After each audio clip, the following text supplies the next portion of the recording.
संत अपने शिष्य के साथ एक जंगल से गुजर रहे थे। अचानक ढलान पर से गुजरते वक्त शिष्य का पैर फिसला और वह तेजी से नीचे की ओर लुढ़कने लगा। वह खाई में गिरने ही वाला था कि तभी उसके हाथ में बांस का एक पौधा आ गया। उसने उस बांस के पौधे को बहुत मजबूती से पकड़ लिया।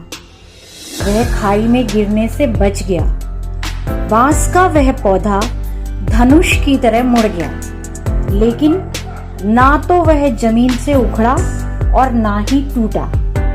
शिष्य बांस को मजबूती से पकड़कर लटका रहा। थोड़ी ही देर बाद उसके गुरु भी वहां पहुंच गए और उन्होंने हाथ का सहारा देकर शिष्य को ऊपर खींच लिया। थोड़ी देर सुस्ताने के बाद दोनों ही अपने रास्ते पर आगे बढ़ चले। राह में चलते हुए संत ने शिष्य से कहा, जान बचाने वाले बांस ने तुमसे कुछ कहा था, तुमने सुना था क्या? शिष्य ने आश्चर्य से कहा, नहीं गुरुजी, मेरे तो प्राण संकट में थे, मुझे तो कुछ समझ नहीं आया और मैंने कुछ नहीं सुना। आप ही बता दीजिए क्या संदेश दिया बांस के पौधे ने? तब गुरु ने कहा, खाई में गिरते समय तुमने जिस बांस को पकड़ लिया था वह पूरी तरह मुड़ गया था, फिर भी उसने तुम्हें सहारा दिया और तुम्हारी जान बचा ली। बांस का पौधा कितना लचीला होता है, यही उसकी खूबी होती है।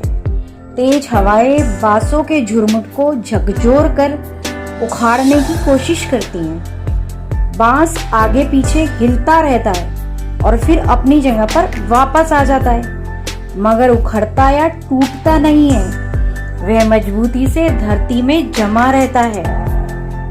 जीवन में कितनी भी मुश्किलें आ जाएं, थोड़ा झुक जाना और शांत होकर सब झेल जाना, लेकिन टूटना और बिखरना नहीं, क्योंकि बुरा दौर भी गुजरता जरूर है और तुम फिर से अपने पहले वाली स्थिति में आ सकते हो।